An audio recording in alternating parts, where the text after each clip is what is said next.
Ekspedisi Khatulistiwa adalah kegiatan paduan penjelajahan dengan aktivitas penelitian yang digagas Kopassus TNI Angkatan Darat untuk yang kedua kalinya setelah ekspedisi Bukit Barisan di Pulau Sumatera tahun 2011 lalu.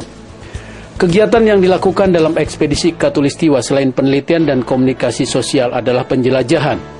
Seluruh peserta ekspedisi yang berjumlah sekitar 600 orang, seperti halnya ekspedisi sebelumnya, juga mendapatkan pelatihan serta pembekalan selama sekitar 2 minggu di Pusat Pendidikan Kopassus, Situ Lembang, Jawa Barat.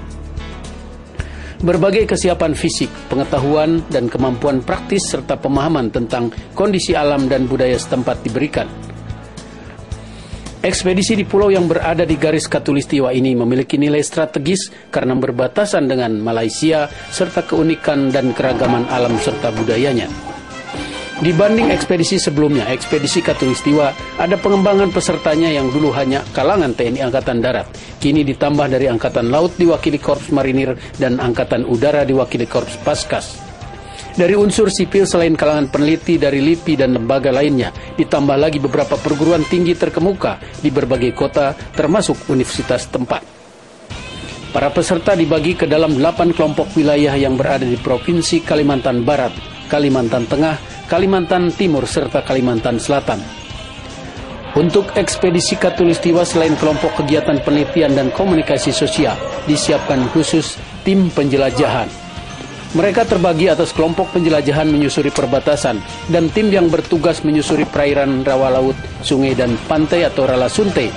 Tim ekspedisi mulai bergerak ke sasaran masing-masing pada awal April dan direncanakan akan melakukan kegiatan sampai pertengahan Juli 2012. Tim penjelajahan tapal batas dipilih dari para prajurit Kopassus, Raider, Kostrad, prajurit Korps Marinir, dan Korps Paskas. Mereka mendapatkan penyiapan latihan fisik yang lebih intensif dan pembekalan kemampuan menggunakan perangkat komunikasi mutakhir. Tim penjelajah menyusuri perbatasan sepanjang sekitar 2000 km lebih, dimulai dari ujung garis pantai barat di Kalimantan Barat hingga ujung garis paling timur di Kalimantan Timur. Pergerakan tim harus melalui kondisi medan yang selain naik turun, juga banyak yang harus menembus hutan lebat dengan vegetasi rapat, sehingga sistem pergerakannya harus didukung dengan dorongan logistik dari udara. Dalam kegiatan penyusuran di tapal batas, tim penjelajah menyaksikan langsung kondisi medan dan tanda batas yang memerlukan perbaikan karena adanya yang rusak serta hilang. Tim rawa laut, sungai, dan pantai atau Rala Sunte juga terdiri dari gabungan unsur TNI dari Kopassus, Korps Marinir, dan Paskas TNI Angkatan Udara.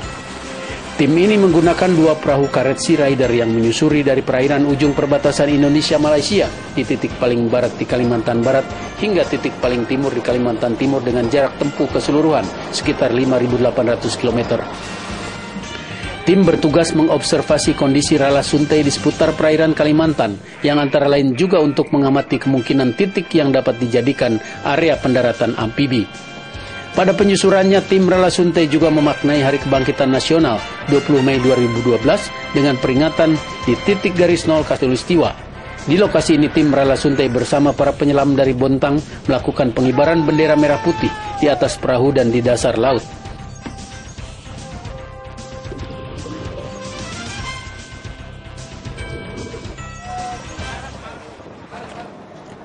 Penelitian merupakan warna ekspedisi Khatulistiwa yang dapat mengungkap lebih jauh kandungan dari berbagai kekayaan alam Kalimantan, tidak hanya yang di permukaan berupa hutan rimba dengan beragam jenis pohon serta kayunya. Para peneliti dari perguruan tinggi terkemuka ini juga menyingkap lebih mendalam kemanfaatan aneka flora yang ada agar khasiatnya dapat tergali semaksimal mungkin. Para peneliti jelas mendapatkan banyak temuan di bidang flora maupun fauna, hanya saja masih dalam proses pendokumentasian dan pengkajian untuk nantinya dapat disimpulkan apakah termasuk spesies langka dan dilindungi untuk fauna, dan apakah juga ada spesies baru untuk berbagai flora dari yang didokumentasikan mereka. Dari kelompok kehutanan, yang pasti bukan hanya melihat langsung kualitas serta kuantitas kayu dan hutan yang ada di kawasan paru-paru dunia ini, namun juga keragaman jenis serta kualitasnya. Sayangnya juga didapati sebegitu banyaknya juga kerusakan hutan yang memerlukan penanganan segera agar tidak terlanjur, termasuk alih fungsi penggaliannya menjadi lahan tambang yang tak bagaimana pengaturan dan pengelolaan lingkungannya.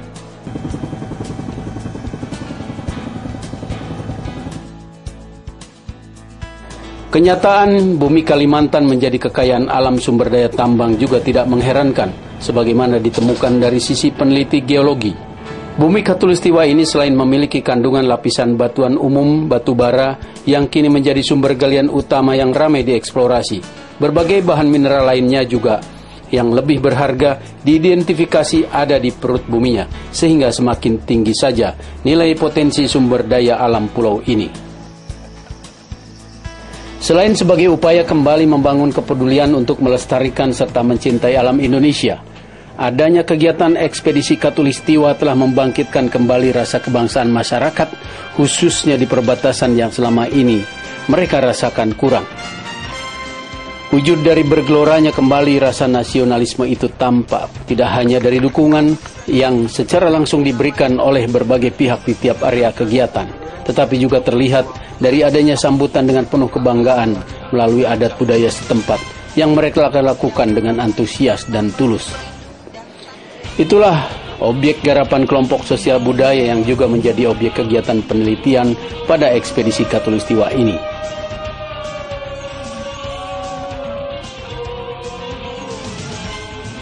Para peneliti muda dari kalangan mahasiswa yang diarahkan oleh para dosen ahli ini diharapkan akan semakin dapat mengungkap kekayaan hasil ekspedisi dalam memeta dan mendokumentasikannya berbagai kearifan dan kekayaan budaya Indonesia di bumi Kalimantan ini agar semakin tampak keragaman dan nilainya. Selamat pagi.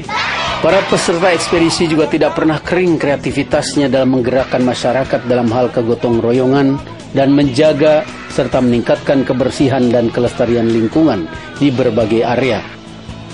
Kegiatan kelompok sosiologi komunikasi memang sangat berperan dalam berkomunikasi dengan masyarakat dari berbagai tingkatan umur dan pendidikan.